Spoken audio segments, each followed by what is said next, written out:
Segera akan Anda ikuti Kojah Sastra bersama saya Ribut Ahwandi.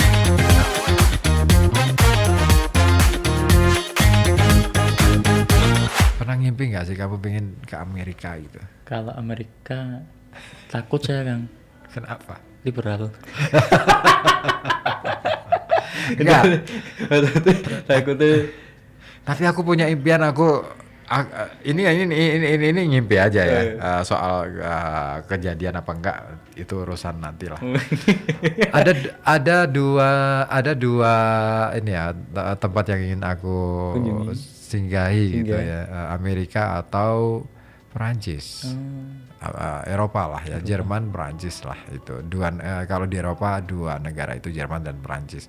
Kalau Amerika ya Amerika itu. Aku memimpikan itu dulu. Kalau sekarang mungkin sudah susah kayaknya ya. kuripan lebih dari cukup gitu. Enggak, aku harus keliling kemana-mana dulu sebelum selesai gitu. Iya, ada banyak hal yang ingin aku catatkan gitu dari perjalanan itu keren. Bertemu dengan orang-orang, bertemu dengan peristiwa-peristiwa. Dirimu kan pernah kemarin jalan-jalan gitu kan? Lokal. Nggak apa-apa. Andai itu dijadikan sebuah catatan perjalanan, itu juga keren. Cuma tulisan belum dijabarkan toh sih, Kang. Momen yang tak ingat belum diperpanjang lagi maksudnya. Intinya itu udah nemu, cuma dari prolog ataupun skema konsep itu belum. Sayang loh kalau misalkan ini kan sudah lewat sekian bulan kan. Iya. Sekian bulan baru mau dituliskan, sementara kamu nggak punya catatan hal-hal misalkan suasana pada saat ketemu dengan siapa gitu. Itu jauh lebih menarik. Cerita tentang suasana itu akan membangun pemahaman yang berbeda dengan apa ya, ketika pernyataan-pernyataan dicatatkan. Iya. Katakanlah gini, ada seseorang menyatakan dan ditulis oleh media, katakan misalkan ini pernyataan seorang tokoh mengatakan bahwa seorang koruptor itu harus dihukum mati misalnya. Tapi tidak ada deskripsi tentang suasana apa, beda. Tangkapan orang pasti beda-beda.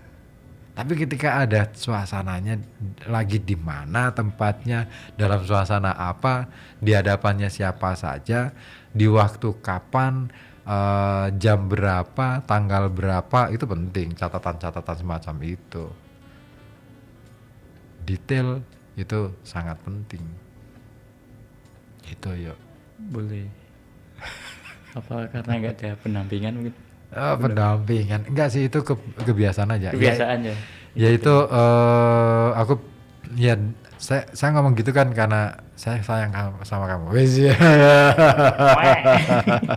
Artinya supaya apa ya, mulai dari sekarang ada perubahan gitu loh. Ada perubahan dalam hal bagaimana ketika kita melakukan perjalanan itu sebisa mungkin menyempatkan untuk mencatat setiap detail yang kita jumpai.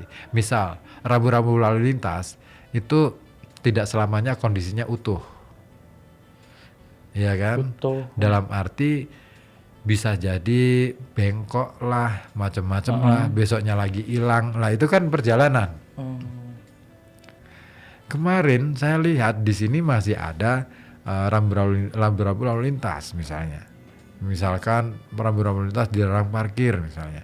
Terus kemudian besoknya kok sudah tidak ada, kemana ya? Nah, ketika kamu nggak mencatatkan itu, kan kamu nggak akan pernah tahu, tiba-tiba aja udah nggak ada. Pengingat. Iya betul. Kapan kamu lihat itu dan kapan kemudian kamu melihat sudah nggak ada. Wah, itu menarik. Jadi sirkulasi waktu itu penting untuk menjadi catatan dalam sebuah bagi saya kalau kita ngomong jurnalisme sastra itu penting. Nggak bisa pernyataan orang itu nggak bisa kok pernyataan tokoh itu nggak bisa kok hanya satu hari itu terus kemudian menjadi kebenaran. Besok bisa berubah loh pernyataannya. Tergantung siapa dulu yang ditemui itu. Iya, satu itu, yang kedua mungkin kepentingannya yang berbeda. Pentingannya berbeda. Iya, gitu. Aku nggak bawa hati kan. Nggak bawa hati ya, aman ya. Gila.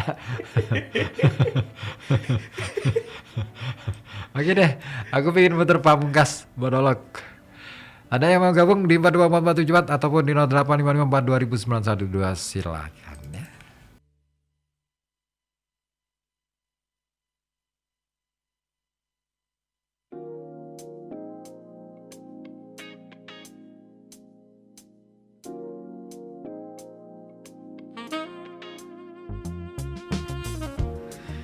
Iya, di menit yang ke-57 tinggalkan pukul 8 malam kali ini adalah sesi terakhir dari Koja Sastra. Dan ya kita jadi seperti kuliah ya. Terus. Belajar tentang jurnalisme sastra. Tapi oke lah.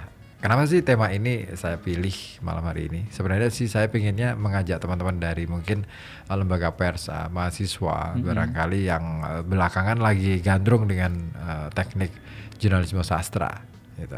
Karena mereka biasanya menerbitkannya bentuk buletin atau majalah. Biasanya kan itu. Biasanya. Kan jarang lembaga pers mahasiswa itu menerbitkan koran harian gitu. Perizinannya kan. Bukan masalah perizinannya, duitnya dari mana? Ah, iya. Ya. Di ACC apa enggak? Bukan masalah di ACC apa enggak, itu kan butuh biaya produksi yang besar gitu kan, sirkulasi yang besar. Terus kalau misalkan mereka harus benar-benar terjun di jurnalistik yang semacam itu, ya mereka akan kacau dong kuliahnya. Mungkin bisa bentuknya sen tapi digital mungkin. Ya bisa, tapi ya oke lah Ya, itu gitu itu. nanti. Oke, mungkin minggu depan ya saya ingin ngajak teman-teman dari LPM, barangkali ada yang minat untuk kita ngobrolin tentang apa ya, tema yang tepat untuk mengawinkan antara jurnalisme dengan sastra. Kenapa sih ini menjadi penting buat saya? Karena supaya masyarakat juga tahu bahwa dalam dunia jurnalistik pun ada gitu. Sementara waktu kan ada pembagian rubrik, misalkan jurnalisme itu ada yang berita dan non berita, fiksi dan non fiksi, non fiksi gitu. Tapi itulah sebenarnya masih panjang tema ini. Kalau kita mau kupas beneran, ini bisa jadi satu mata kuliah sendiri. Iya bener, kalau di ilmu komunikasi jadi satu mata kuliah ini. Saya tertarik untuk ngajarin ini. Oke, yuk. Terima kasih atas waktunya. Mau gabung di Koja Sastra, lain waktu kita gabung lagi ya. Boleh. Syukur-syukur kamu jadi partnerku di Koja Sastra, gak apa-apa selamanya gitu. Boleh. Jadi aku gak ngobrol sendirian gitu. Oke, terima kasih. Dan Anda, terima kasih juga yang sudah menyimak ataupun bergabung ya. Terima kasih untuk semuanya. Saya pasti akan bersama Anda sampai pukul 12 malam nanti di perjalanan Halo Kota Batik dan juga ragam kabar berita malam. Terima kasih.